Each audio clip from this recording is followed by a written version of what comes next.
Saludos, mi nombre es Marty, y actualmente estoy en mi último año de la universidad, estudiando lingüística. Mi relación con mis padres nunca ha sido perfecta. Siempre estuvieron bien, pero su amor y afecto fueron escasos. Podría haberlo aceptado si esa fuera simplemente su manera de ser, pero dolía porque sabía que eran capaces de ser padres amorosos y comprensivos, como lo demostraron con mi hermano adoptivo, Mason. A él lo colmaron de más afecto y atención de lo que jamás hicieron conmigo, su hijo biológico. No me malinterpretes, creo en darle a un niño huérfano un hogar lleno de amor, pero es difícil no resentir que hayan descuidado mis necesidades emocionales. Nuestras diferencias se volvieron insoportables cuando entré a la universidad. Mason aún estaba en la preparatoria, mientras yo tenía que arreglármela solo, cubriendo mis gastos de matrícula y manutención a la temprana edad de 18 años. Enfrentando grandes desafíos financieros, me acerqué a mis padres con la esperanza de obtener algo de apoyo.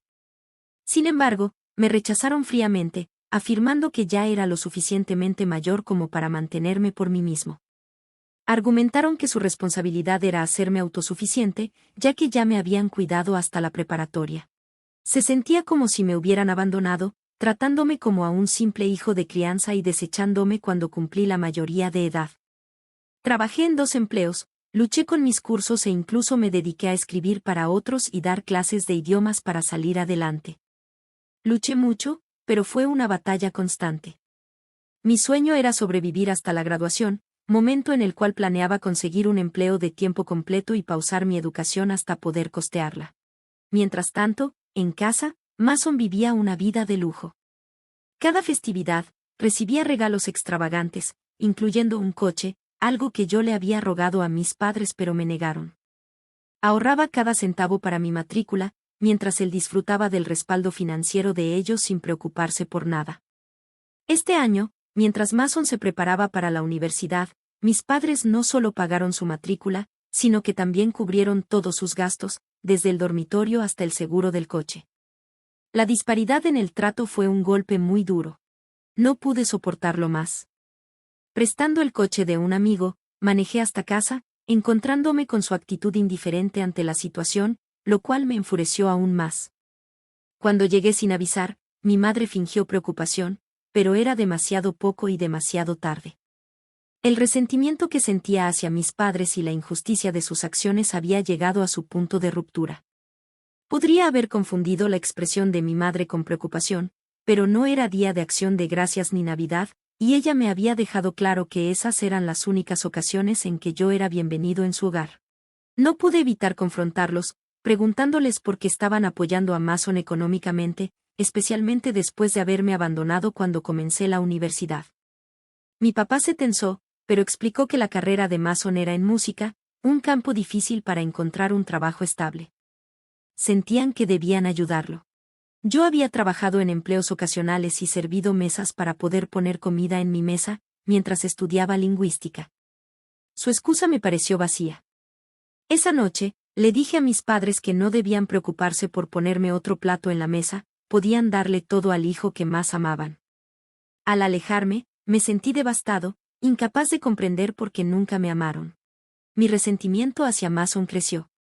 Recordaba momentos en que mis padres me habían colmado de atención, llevándome a jugar y mi mamá cocinando mi desayuno favorito.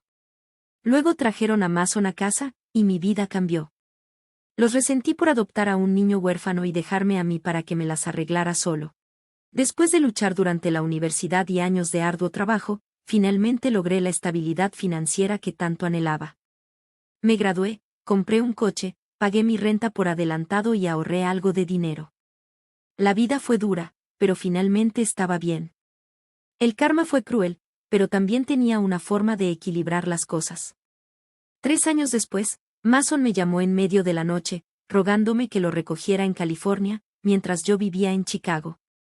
A regañadientes, accedí, sintiendo miedo y desesperación en su voz. Cuando llegué, lo encontré en un estado lamentable, desaliñado, empapado por la lluvia, y con los ojos enrojecidos. Mientras me abrazaba y comenzaba a llorar, supe lo que venía. Estaba rogando por dinero. A pesar de mi odio hacia él, su desesperación casi me provocó lástima, pero me mantuve firme en mi decisión de no ceder.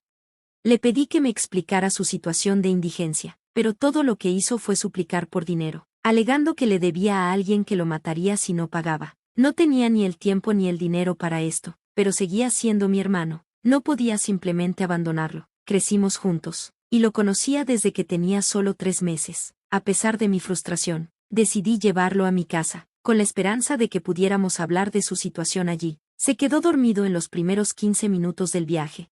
Terminé llevándolo a la casa de mis padres. El trayecto tomó unos 40 minutos desde Chicago. Sentí que era necesario que mis padres vieran el resultado de todo el dinero que habían invertido en Mason. Tal vez fue un acto tanto de preocupación como de retribución, pero en el fondo, sabía que también estaba equivocado. Al llegar a la casa de mis padres, alrededor de las 2 de la mañana, me sentía nervioso. La última vez que hablé con ellos fue cuando los confronté sobre su forma de criarme. Desde entonces, había habido silencio. Ni siquiera mi madre, que vivía a menos de 1 hora de distancia, se molestó en visitarme o ver cómo estaba, pero ahora podían ver las consecuencias de sus decisiones.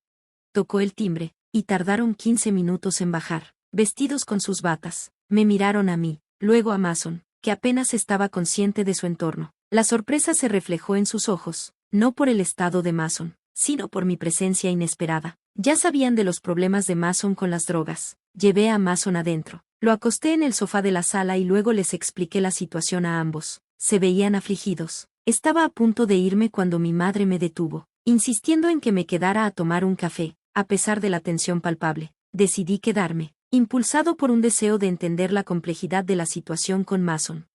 Nos sentamos en la mesa de la cocina, y mi mamá comenzó a explicar. Al parecer, Mason había abandonado la universidad y, un año después, los problemas lo alcanzaron. Las autoridades llamaron a mi papá, informándole que Mason había dañado propiedad del campus y tenía que pagar por ello. Mi papá pagó, pero estaba profundamente decepcionado. Confrontó a Mason, instándolo a volver a casa y matricularse en una universidad comunitaria, al menos para terminar su educación antes de buscar trabajo. Sin embargo, Mason se negó e intentó cortar lazos con ellos.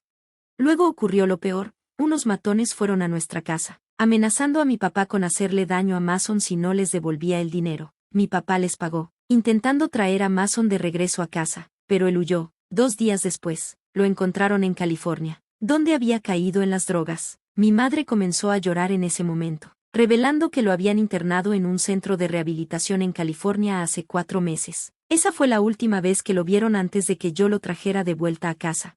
No tenía una solución inmediata para ofrecer, así que me fui. Pero no puedo negar que sentí una extraña sensación de alivio cuando mis padres me abrazaron y me invitaron a cenar este día de Acción de Gracias. Me preguntaba si estaba mal por sentir una retorcida sensación de alegría ante la caída de mi hermano. Ni siquiera culparía a mi hermano. La culpa es de mis padres. Ellos crearon una barrera entre sus hijos debido a su mala crianza. Ayudaste a tu hermano, lo que demuestra que eres una buena persona, aunque la vida de tu hermano esté en ruinas. Te alegras de que tu madre quiera invitarte a cenar. Puede parecer mezquino y cruel, pero diría que no eres el malo si no puedes comprender el concepto de empatía.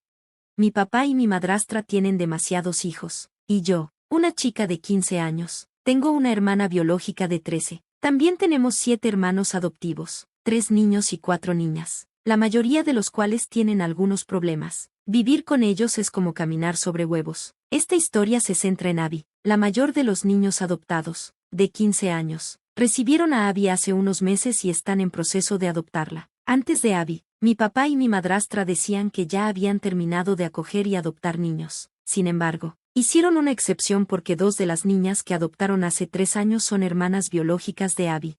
Debo decir que Abby es probablemente la más desafiante entre los niños adoptados. No habla mucho cuando estamos todos juntos. Solo se sienta al lado de mi madrastra o de una de las niñeras. También es muy posesiva con sus cosas. Por ejemplo, si tiene un paquete de galletas y yo como una, ya no las toca más y busca algo más para comer. Lo mismo sucede con los videojuegos. Le gusta jugar Minecraft y nos deja unirnos, pero si tocamos algo que ha construido, todo el mundo se arruina para ella. Para abordar sus hábitos alimenticios, mi papá y mi madrastra pusieron un minibar en la habitación de Abby, porque hay días en que no sale de su habitación y a veces no deja que nadie entre. Esperan que esto la anime a comer esos días. Una vez revisé la habitación de Abby cuando estaba en terapia y noté que tenía una colección de muy buenos bocadillos. También es una entusiasta de la música y tiene una colección de audífonos, incluidos AirPods Pro, AirPods Max, 2 tipos diferentes de audífonos Bose y otro que no puedo identificar. Abby vino con uno de los Bose, pero los demás fueron regalos de mi papá, mi madrastra y su familia. Está obsesionada con tener siempre sus audífonos puestos y se asegura de que siempre estén cargados. Un día, Abby, mi madrastra y mi hermana estaban pasando el rato en la habitación de mi papá. Necesitaba unos audífonos, pero no encontré los míos. Así que entré en la habitación de Abby, que está estrictamente prohibida, y es un área accesible solo para mi madrastra y una de las niñeras. Tomé prestados sus AirPods Max y agarré un Fruit Roll-Up y una bolsa de galletas de su minibar. Mi intención era cargar los audífonos y devolverlos cuando terminara de usarlos. Cuando Abby descubrió que alguien había estado en su habitación, hizo un berrinche. Mi madrastra y la niñera tardaron todo el día en calmarla. Finalmente, descubrieron que yo había entrado en su habitación y trataron de reprenderme. Sentí que Abby estaba exagerando y que, en todo caso, ella debería enfrentar las consecuencias por su berrinche. En respuesta, intentaron castigarme. Me sentí tratada injustamente. Llamé a mi mamá y le expliqué la situación. Ella vino a recogerme para evitar mi castigo debido al berrinche de Abby. Ahora, mi papá está molesto conmigo por romper las reglas e irme con mi mamá para evitar el castigo. Quería saber si estaba equivocada. La regué. Estaba equivocada, ahora es evidente. Abby podría ser autista, estar enferma o haber sufrido abuso en su pasado. Hay una razón por la que su habitación está restringida y por la que actúa de la manera en que lo hace. Lo peor es que parece que nunca ha hecho nada para merecer tal desprecio por sus límites. Si yo fuera tu papá, insistiría en que te quedaras en casa de tu mamá hasta que estuvieras lista para disculparte y aceptar tu castigo. También extendería el castigo por jugar la carta de ir a casa de tu mamá para evitar el castigo. Eres la que está en falta aquí. Los niños en acogida, especialmente cuando son nuevos en una familia, pueden ser muy difíciles y luchar para adaptarse. Eso no te convierte a ti ni a ella en malas personas. Sin embargo, lo que te hace estar equivocada es entrar en su habitación, sabiendo que está restringida, y tomar, no pedir prestado, sus cosas. Sabías que ella no usaría cosas que otros hayan usado, y fuiste a escondidas para conseguir lo que querías. Cambiando de tema, mi madre falleció el año pasado, y estamos cerca del final del proceso legal en solo unas semanas. En los últimos 6 meses, mi esposo ha estado mirando una serie de cosas que, en un día normal, definitivamente no podemos permitirnos. Normalmente, tendríamos que usar crédito o ahorrar durante semanas o incluso meses. Está bien desear cosas o trabajar para obtener recompensas, pero él no ha hecho ningún esfuerzo por ahorrar para estas compras costosas. En lugar de eso, ha estado presionándome por actualizaciones sobre el proceso legal y preguntando cuánto más tomará. Le he dado muy poca información porque, en este punto, las cosas aún podrían cambiar significativamente, los acreedores podrían aparecer, alegando que se debe dinero, y así sucesivamente.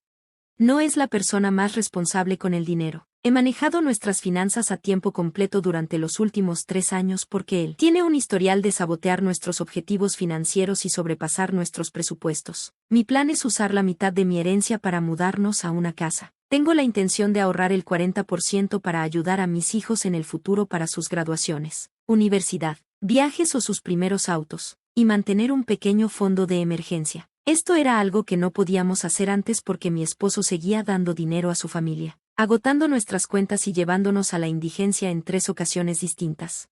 Entiendo la importancia de ayudar a la familia, pero me cuesta aceptar la idea de permitir que mis 3 hijos y yo nos quedemos sin hogar solo porque un miembro adulto de la familia no puede ser lo suficientemente responsable para pagar sus propias cuentas o mantenerse fuera de problemas legales. Temo despertar un día y descubrir que cada centavo de mi herencia ha sido gastado a mis espaldas. Me gustaría abrir una cuenta a mi nombre y proceder con el plan que mencioné antes. Mi esposo ha dejado claro que tiene la intención de gastar el dinero en vehículos nuevos, gadgets tecnológicos y otros artículos solo para él, no para nuestros hijos ni para asegurar el futuro de nuestra familia.